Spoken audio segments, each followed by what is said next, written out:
Now, have we got a treat for you now? Let me introduce you to Len McCluskey's Little Red Book, well, actually maybe more burnt sienna, in which the boss of one of Britain's biggest trade unions reflects on his personal journey from the Liverpool docks to, well, arguably the most powerful man in the Labour Party after the leader and the General Secretary of Unite the Union. Len McCluskey joins us now. Mr McCluskey, very good morning to you.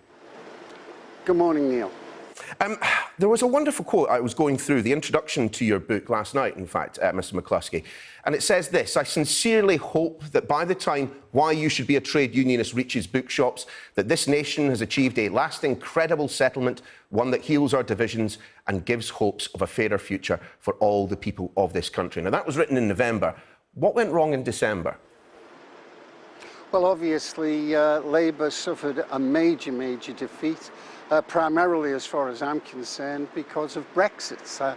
The more we slid in to be perceived as a Remain party, the more the consequences were going to be felt in our heartlands. Many of those seats that we've lost, virtually all of them, voted Leave, and there was a feeling of betrayal. The Labour Party had betrayed them, and we suffered the consequence. Now, some of us were telling the leadership that, and we've been telling them that for many months, but that's the position, and we have to dust ourselves down, choose a new leader, and move on to win back the trust of those heartlands, but indeed the rest of the nations as well.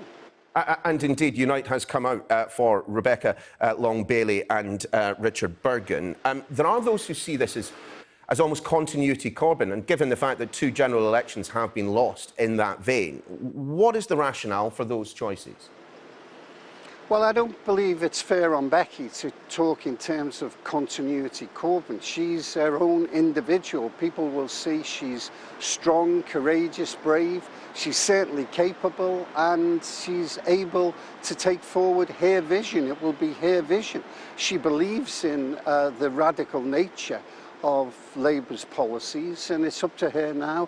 Indeed, whoever becomes leader, the challenge is to take those arguments back out to the nation. You say that we've lost 2 elections. Of course, 2.5 years ago in 2017, Labour came within touching distance of power with a radical But you went back manifesto. from that point, though. It strikes me that the part of the problem the Labour Party has at the moment is that 2017 is often talked about, 2019 rarely. I mean, the Conservatives outperformed Labour by double digits amongst manual workers and households that earn jointly less than £20,000.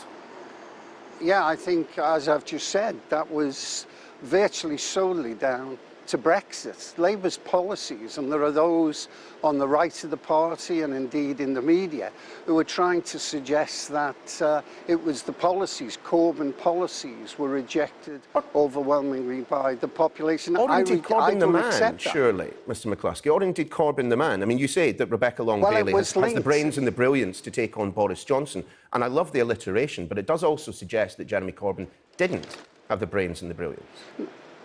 No, I think the reality, and if I have to keep repeating this, then you'll have to forgive me. 2 years ago, Jeremy Corbyn was loved. What happened in the last 2 years? Brexit and Labour's inability to effectively stay with their 2017 manifesto position of respecting the 2016 referendum and arguing to take Labour and the country out of Europe, but on a deal that protects jobs and investment. That got lost in the 2 years, and that affected how people perceived Jeremy as a leader, and we paid the consequences for that. But the policies that Labour stood for, and the policies, a number of them, that Rebecca Long-Bailey supports, are extremely popular amongst the electorate. Now, Brexit is gone. Obviously, we'll still have lots of talk between now and the end of the year as this government tries to cut appropriate trade deals, and I wish them luck on that, although I have my severe concerns about what might happen. But Brexit is gone. By the time the next election comes about, 5 years, or if it's earlier than that, the issues will then be about what affect ordinary working people. And that's when Labour's radical alternative to the type of society we have will kick in. OK, Mr McCluskey, I'm going to interrupt you. We are going to run out of time. We are going to run out of time. But anti-Semitism, allegations of anti-Semitism within the Labour movement were clearly also part of the reason that Labour didn't perform to some people's expectations, which does rather make the union's nomination, the union's support for Richard Bergin slightly strange. You have Wes Streeting calling for him and, in fact, Don Butler to be ruled out of the deputy leadership contest because they refuse to sign up to the Board of Deputies recommendations on anti-Semitism.